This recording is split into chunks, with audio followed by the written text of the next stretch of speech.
but to unite. No, we may differ in our political affiliation. We have all our own political biases, but we share one common goal, and that is to uplift the lives of the Mandawihanos. So we want a better and brighter Mandawi kaya nagkahiusa. And I appeal to my fellow workers in government diri sa syudad sa Mandawi, maghiusa ta, magtinabangay ta, kaya di nila mo pwede kami lang diri, no? Kailangan lang may sa inyong full support to effectively run the city.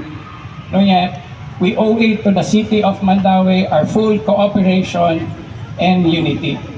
Di lang kayo nila kutaso na akong mensahe kay kibaw ko, this is just one of many.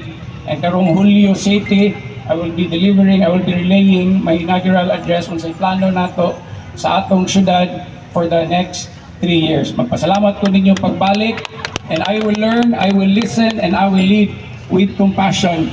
Magkasinabot rata natay tulo ka tuig to make our city a cut above the rest.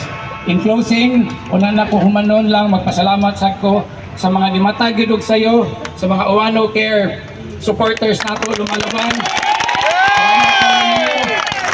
Hindi kong giubanan sa akong unang adlaw dinhi sa City Hall.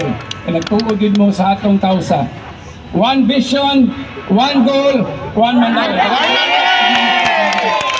Ladies and gentlemen, once again, a big round of applause to Mayor Tadeo Jovito Jonky Owano.